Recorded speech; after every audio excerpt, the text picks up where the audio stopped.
back to Make Your Mark, the podcast that helps artists break through the noise and define themselves in music. I'm Sol. I'm Greg.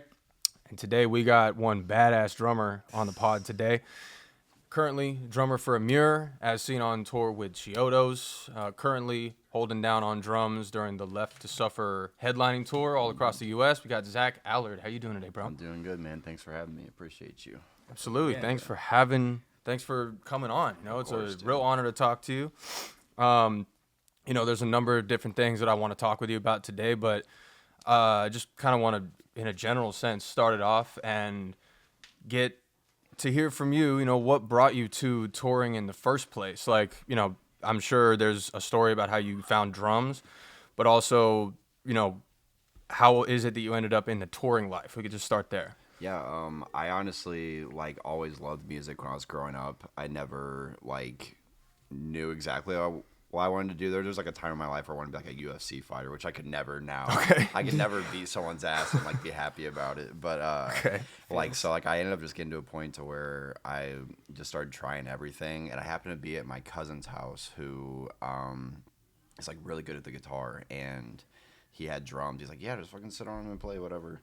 And I sat down and, just had, kind of a natural talent for it. And then my parents heard it and were like, oh, you want to start playing drums? I was like, sure, let's try it out, whatever. And then I just got kind of decent pretty quick, and I knew I wanted to play with other people.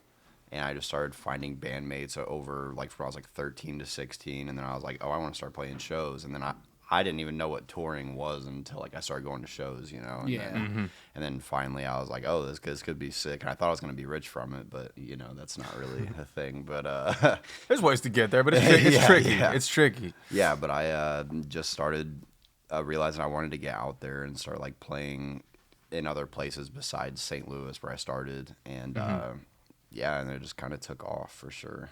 Okay, so the way you say it, makes it sound like it happened almost immediately.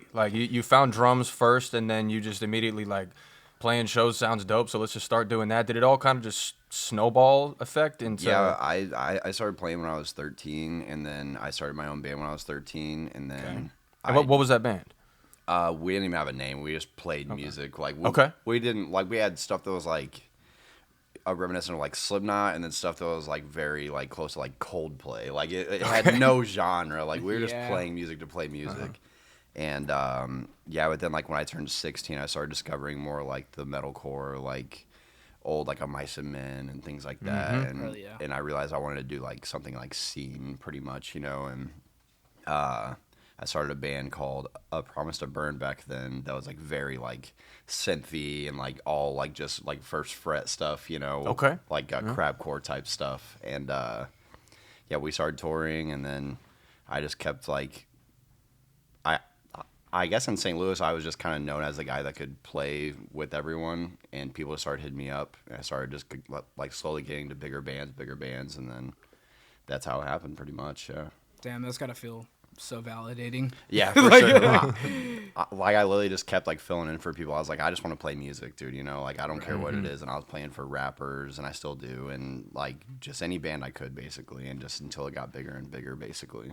That's tight. Okay. Mm-hmm. Yeah. So, because that's actually funny you say that, because one thing I have noticed about you, I followed you for quite some time. Mm-hmm. I started following more closely when when you filled in for me at Incarceration last year. Yeah. That Microsoft outage that grounded 3,000 flights, made it yeah. absolutely impossible for me to get to Ohio. Yeah. And we'll get to that in just a second. Yeah. But what I want to ask about what you just said is that you say you just started filling in for a bunch of people, and it very quickly just became known in your area as the guy to talk to.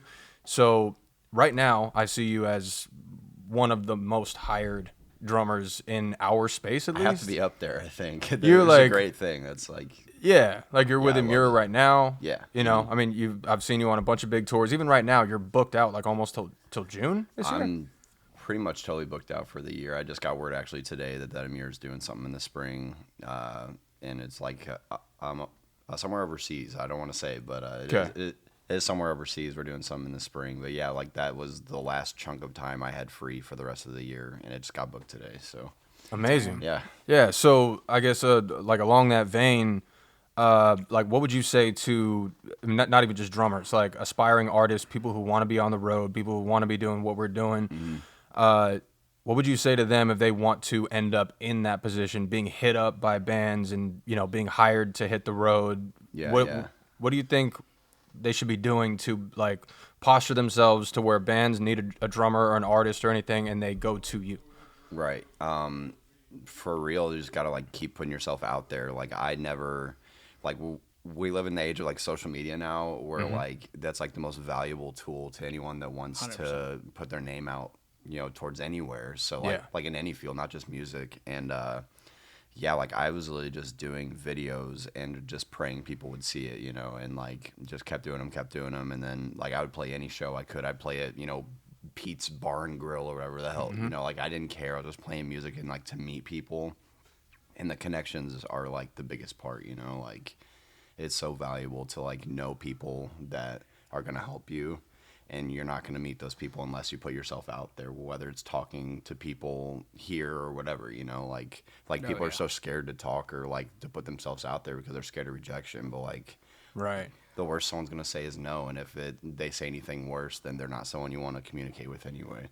Yeah, Right. I think that's like a big like thing that a lot of people do fear is like, you know, just the rejection part of that, because like even like- Imposter syndrome, yeah, maybe? like I mean, I get that so much, because like he'll go out with me and be like, bro, you can talk to anybody. I'm like, I just put myself out there, and the worst they're gonna say is like nothing really. And Yeah, I'm like, literally, cool, dude. but like I I've gotten jobs because of that. Yeah, I literally joined Emmure, and I swear to God, because I sent Josh Travis a DM on Instagram, and he never reads his messages, but I just happened to send him a video of me playing an Emmure song because I had heard that their drummer quit before they announced it, and I was like, hey, I live really close to you. I play drums. I've been touring for 10 years or whatever.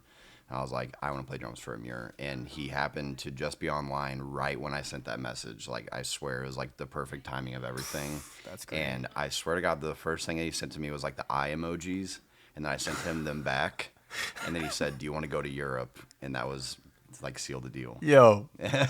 Fuck. Word? I swear to God. See? Before that, I was in a band called Discrepancies, but I did like some bigger stuff. Like we did like a tour with like Nonpoint, and I like played like some festivals and things, but never like took off or anything.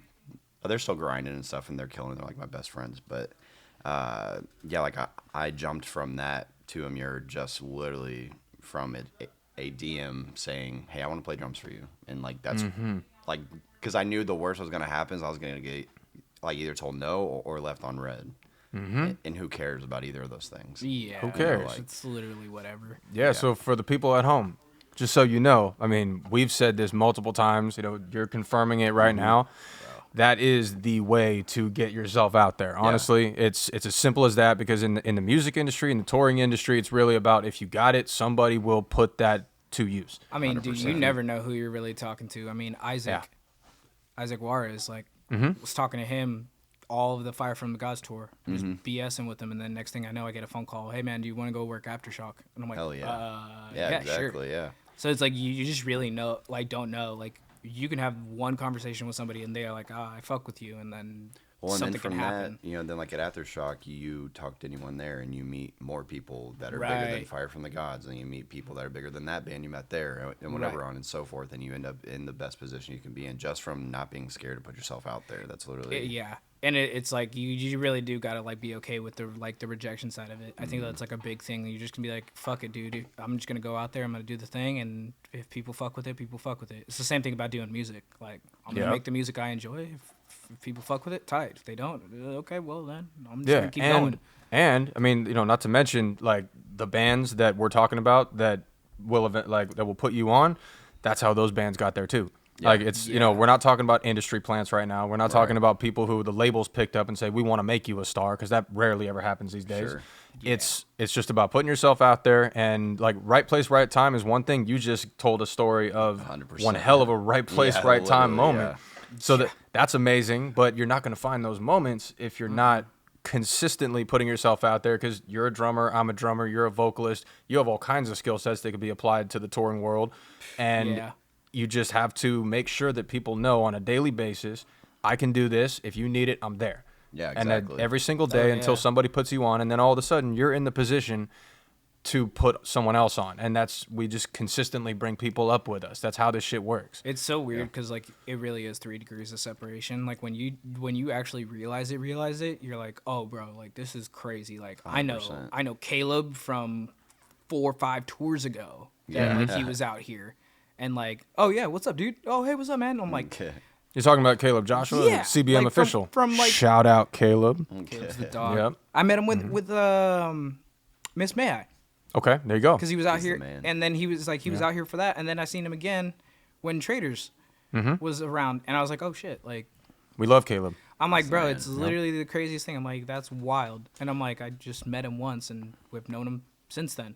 Yeah. So it's like, it's a crazy thing. You really never know. When like, and people only see like the gigs that I do get, but they don't see the amount that I get turned down from. Oh, dude, that's the so whole Right. thing. real. Like there's a lot of people get like salty, like that I'm the guy that people seem to call or something, but I'm really not like the guy. Like there's thousands of guys like me. You know what I'm saying? Yeah. Like, Oh, yeah. And I've been turned down from 10 times the amount of gigs that I've gotten. So like, Oh, yeah. yeah, they just, I don't know. Like I still get rejected every single day for things like See, all like- the time. I always like try to remember that because like Spencer from Salt Wound, he was the one that was telling me. He's like, bro, he's like, yeah, you got turned down 14 times for national tours last year. He's like, it's okay, you're about to get your first one. Yeah, exactly. He's like, you will get the call one day, and he's Yeah. like, and it's gonna happen. And he's like, you just gotta wait. He's like, you're right there though, and I'm like, yeah, that's fair. So now like I'm like 14, whatever. 1 year I counted because I'm like, all right, if I 28 it this year, then I put myself out there 28 more times that I didn't put out. 100%. I'm like, Yeah, I mean, run it. exactly. That's, you're getting closer to the yes every time you get a no. Yeah, That's 100%. when we had Spencer on the pod, we were talking about that exactly. Like I'm in sales, that's my day job, and that is how I live my life Yeah, at literally. work. Like if somebody Yeah. tells me no, I'm like, okay, move them out the way, try someone else. Yeah, exactly. And if you want to have good numbers, if you want to be getting a good amount of yeses, the people who are getting seemingly every yes, like when you're talking about seeing them online, Right. like going on all the tours you're going on, Yeah. those people have been rejected more than anybody else. Yeah. Because 100%. that's the only, and this is so important to understand. That's the only difference. Yeah, 100%. That is Yeah. the only. We're not talking about who's the best drummer, who's the best vocalist, who's most down for the grind or whatever. Nah. Because people get hired into this shit, and then sometimes people get on the road, and then the people who hired them realize that they're not the best fit, but they got that opportunity in the first place 100%. because they put themselves out there. So it's like there's no like job interviews aren't really happening for this. No. Of course, no. like once they take interest in you, then there's some kind of interview happening, but it's not like getting a job in the real world, whatever you want to call it. If you're talking about day Yeah. jobs and paying your bills, it's not the same thing. You're not getting picked out of LinkedIn No. or, any kind It's of like a formal secret process. network of people who all talk to each other and intermingle, and then all of a sudden I know somebody's like, "Hey man, do you know a driver?" And they're like, "Oh dude, I got the perfect guy." Right. You're like, There you "Wait, go. what?" Right. And It's just very word of mouth. It's so For word sure. of mouth, 100%. and a lot of people don't see it. It's not like advertised online, like you said. Like it's like literally just, "Oh hey, I know a guy," and you're just like, "Well, fuck, all right, sick." Well, the first time I ever played drums for Traders, actually, we were on tour with Belmont, and Okay. I became really good friends with them on that tour. And a little bit later down the road, they needed a bassist for a tour, and I ended up recommending a buddy of mine, and now he's been in the band for like 2 years, and he went from like being like a local band pretty much to joining Belmont. Now they're going around the world all the time, and it's like so it's the same way. Like Lily, if you're cool and you just like make friends with people, then like that person will help you eventually. You know what I'm saying? Like Yes, they will. Big facts. Absolutely. So, you just mentioned Traders, actually. So earlier in the episode, we mentioned briefly that you saved my ass at Incarceration Festival last Yeah. year. So I myself haven't even heard this full story. Yeah. So for my context, like I mentioned it earlier as well, but the Microsoft outage that all of us probably remember grounded 3,000 flights across the country. And I was at the airport at like 5 o'clock in the morning or something. I was supposed to fly out to Ohio and play, Incarceration Festival's fucking huge. I was so excited. Yeah. But my flight got canceled like maybe an hour and a half before I was supposed to be on the plane.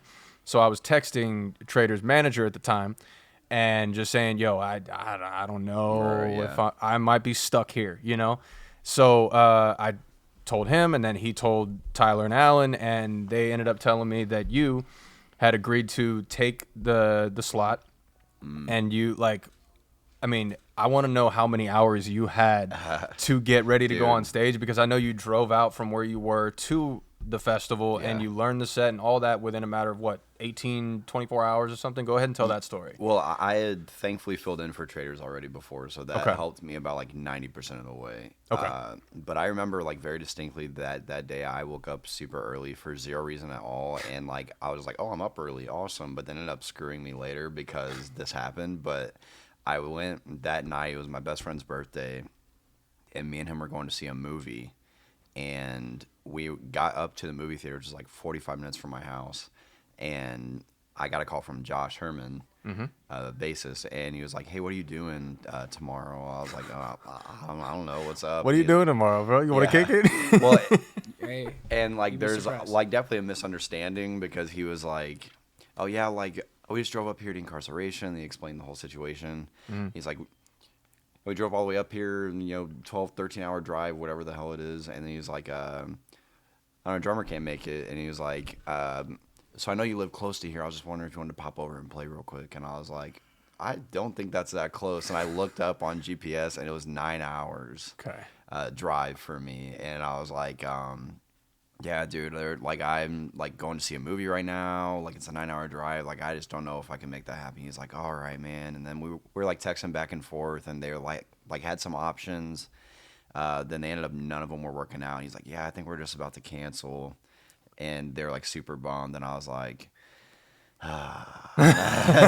you realize the responsibilities resting on your shoulders. Well, it was one of those things, on a more serious note, that I knew that it was gonna be good for me, because I'd never done something so last minute that would be talked about. Not that it was the biggest deal in the world, like Foo Fighters fill in or something like that, but I knew that it was gonna help me in the long run. Just to be seen as someone that can be relied on in a crunch. Yep. And so I called Josh, and I was like, hey, I'm going to see a movie. I can't bail on the movie. It's my best friend's birthday. I'll get out of the movie, drive home. I'll just throw it back together, and I'll drive up if you have drums. And he's like, yeah, we already got drums lined up and everything. I was like, all right, cool. So I literally went and saw the movie, got home, I want to say around 11 p.m. or so, threw a backpack together of clothes, grabbed my cymbals and pedals, and then literally drove 9 hours overnight to Ohio, from... it was dark and the sun was up by the time I got there, and they weren't there yet, so I slept for 30 minutes in my car. And then they finally got there, did the whole day of the festival, did the show, and then I was debating on staying somewhere, and I was like, no, I think I'm just gonna go home. And I drove literally 9 hours home straight after the festival. So, I was up I think 5 a.m. that day. I didn't sleep until I think the total hours I was awake was 45 hours or something like that. After all was said and done, and I played the set off of being awake for 30 hours. Wow. So yeah, it was unreal. I was so exhausted. There's footage from that day of the show, and there's times I know there's a certain kick pattern or something, and my legs just don't do it, because something in my brain was I'm too tired to communicate this, and I would really just miss things, and I would notice it in time, why didn't that happen? It was so weird, but it was pretty cool. It worked out, and the show was saved, I guess. So that was what I was there for. Absolutely, yeah. So anybody who saw Traders at Incarceration Festival in 2024. Yeah, I mean, dude, talk about being down for the grind. Well, and it's cool now, too, because that was my first time playing that festival. And then last year we played it with Emmure. And then now this year I'm playing with Left to Suffer. Yes, you are. So it's 3 years in a row playing with 3 different bands. So that's pretty sick. That's sick as hell. I mean, it's always at the same place, right? The Shawshank prison. It's at the prison. Yeah. That's such a sick setting, dude. It was awesome. That was another reason I was bummed I couldn't make it out, because I know they were doing tours. Yeah, man. Of oh my god. I mean, good for you though, dude. I mean, it's not like you need any help, getting hired to go out on the road. But if anybody hearing this though, if you need somebody in a pinch, please. This guy will do a great job 100%. On almost no notice. That's not the at a moment's notice. At a moment's notice. There you go. Speaking of which, you better, Shameless plug. yeah. If you happen to be checking like in the room at the beginning of the show, this guy's gonna put on a good show for you guys. Nice, sick. Yeah, this Badass. A Moment's Notice has been killing it in Sacramento, Sick. and Yeah. yeah, We have fun. Dope. We have fun Definitely. out here. definitely. It's definitely our home base, and being from Sac, it's like so sick because so many people Hell yeah. like fuck with us, and I'm like, I don't know what I'm doing. Like I'm like, y'all like this? And they're like, yeah. I'm like, all right, for sure. Like, hey. That's how it happens for everyone, dude. Yeah, For it's real. literally the biggest identity crisis. I get up there and everyone's like, "Oh my god," and I'm like, sure. I just scream into a mic about my anxiety, bro. Like, I don't fucking know anything, dog. I'm Just I'm too soak it up. tired. I mean, at the end of the day, like we're doing what we love to do, and Oh, if you find that 100%. people are resonating with it, that's a really, really good feeling. 100%. It's powerful, And- dude. When people inspire other people, like, it's always kind of funny because, like, when we're on this podcast, I feel like we're always drummer heavy for whatever reason. Mm-hmm. We've been vocalist heavy for a little bit, and then now we're starting to go more drummer heavy, and I'm like, yeah, this is my place. I was That's like, I'm a awesome. bassist. I was like, I like being where rhythm section is because it's Right. like that's like those are the vibes. Those are usually the first people I meet from a band. Sure. Like I'm like how I met Jared. I'm like I didn't meet the Yep. whole band. I just met Jared, and I was just like, oh hey, what's up, dude? And like That's awesome. after that, it's just like I felt like I met drummers only, and I was like, this is not a bad place to be though. I fucking love drummers. Oh yeah. Oh, Jared is a gem too. Yeah, he's all from Bro. Miss Mayo. Miss Mayo, We yeah. saw him at a Warp Tour. But it was like one of those high and by moments Yeah, because he yeah. was going in the elevator and we were going out, and I was like, "Oh hey!" He's like, "Oh dudes!" We were just like, Just a real quick thing. I mean, that's how a lot of our interactions were when we showed up today. Yeah, yeah. yeah. You know, we caught you like coming out of the bus real quick. Right, yeah. It's like, what's up? You know, we'll see you later. You know, I know for you're busy. sure. Yeah. Yeah, dude, it's always in passing like that for sure. yeah, It's cool though. I mean, Yeah. you know, that's how it's gonna be when we're on the road. You know, and the schedules can be rigorous, but like it's cool having I guess a national community of like friends that are littered all over the country. Oh, And then yeah, when dude. when you're passing through the city, you got to find moments to just catch up with this person, that person, because you're gone again in like less than 24 hours. It's cool when you're on tour and like somebody's home, like fucking. We played a show with oh my god, Austin Dickey's band. Oh, Oh my- Dark Watch. Dark Watch. Dark Watch, We yeah. played a festival with them, and then we were on tour a couple months later, and like he just like rolls up to the show in Tacoma, and I was like, "Oh, yo, what's up?" Yeah. Like, hell yeah! And he's like, There you "Dude," go. I'm like, "It's fucking crazy." Like, you just meet people from all over, and you just have this like crazy network that you're just like, "Fuck, I wonder if they're gonna be able to come out tonight." And you're just like, and then they show up, and you're like, "Fuck yeah, dude!" Yeah. It's like the Throne guys are like some of my best friends, and they're from Sweden. And like I just met them because one of their first tours was actually with Emmure. We did Europe with Fit for a King, and Throne was the opener. Fuck yeah. And I just got really close with them. And then like now, like just a few months ago, we got back from Australia, and Throne was on tour. And the day after I got home from Australia, they were 4 hours away from my house in Indianapolis.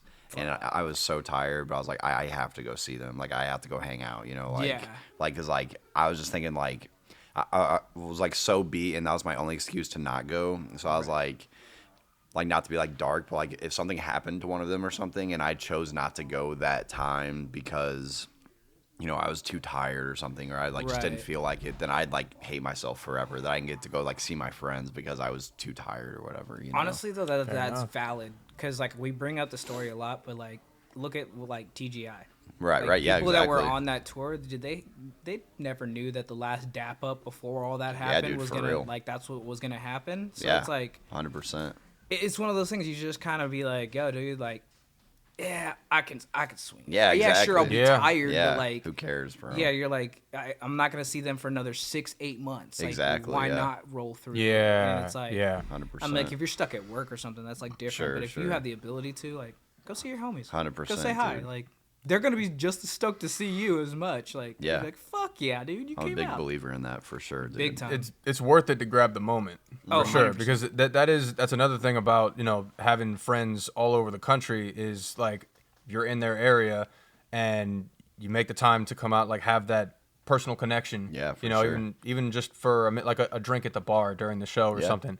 It's very meaningful. For Oh, sure. And I 100%. think that's a beautiful thing about touring that, you know, it's not it doesn't have anything to do with the music, this part of it, but the fact that there's the opportunity to say, like, I live in California, but I got this homie in New York that I haven't seen for so long, and other than being on tour, I'd have to book a flight, 100%, plan a whole weekend, but you get to just have that moment with them, and it's I think it's a slightly hidden blessing that 100%. a lot of people might not think about, Oh yeah, for sure. I love it, dude. I love going to different states and seeing like homies that I haven't seen in like a year or two, and I'm like, oh yo, what's up? Like, how's it going? Like, and checking in with them, because it's like we just pick up right where we left off. It feels like Right. it never feels like a lot of time has passed, and I'm like, I know it's been a minute, but like, it doesn't even feel like it. That's For like sure. the craziest thing about it, and I genuinely love that connection with people. Like I didn't talk to Ricky Hoover for like years, and then all of a sudden he was here, and he's like, hey, yo, what's up? And I'm like, That's oh sick. fuck, what's up, dude? So it's like, these connections are so meaningful, and it's like when it's all said and done, and like you finally are like kind of like taking a back seat on the touring life, like, yeah, bro, that shit, you miss that shit right there. Dude. Like that's the thing you miss. You miss seeing the homies like at random 100%. festivals and shows.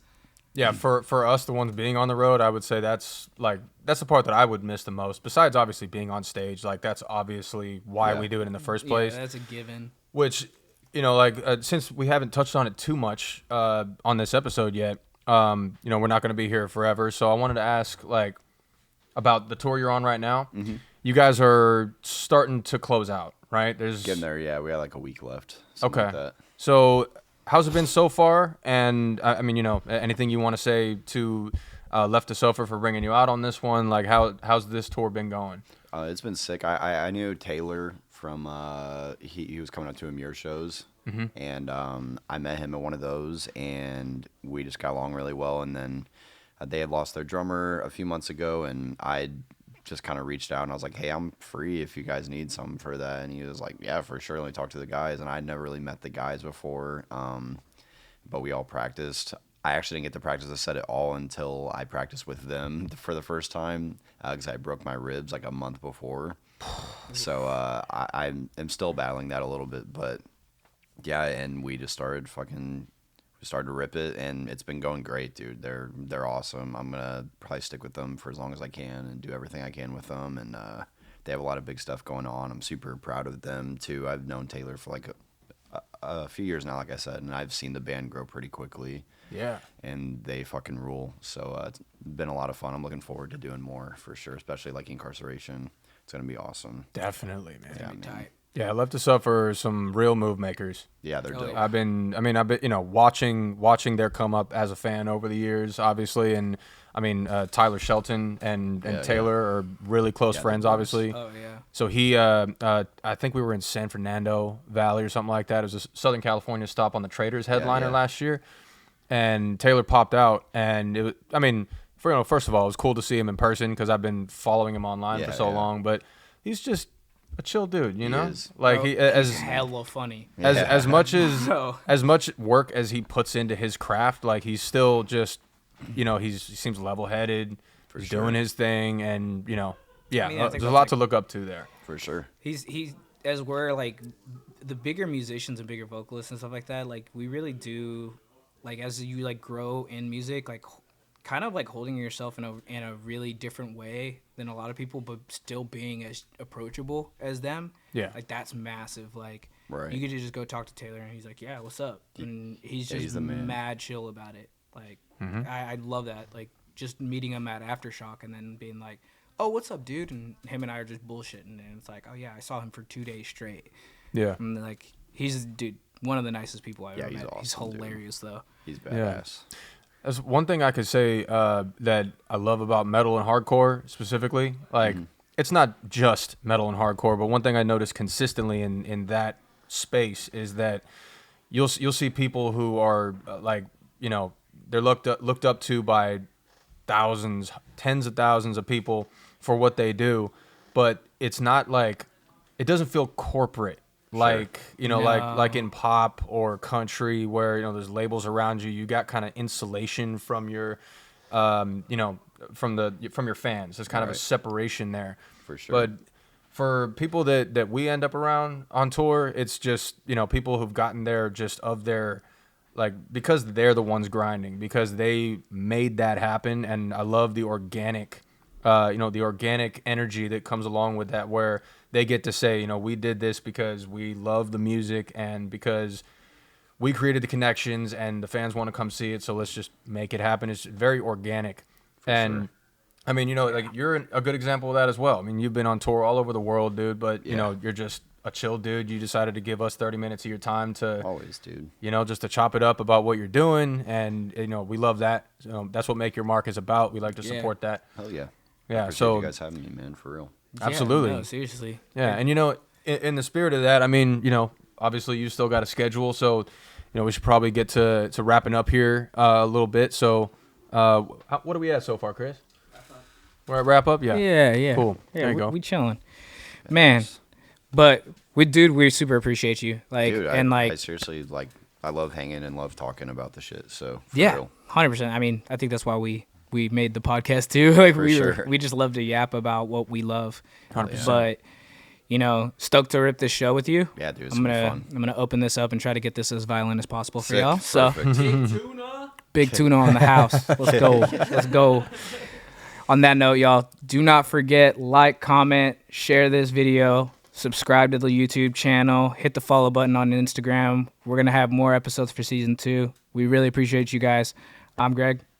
And I'm Sol. Take care, y'all.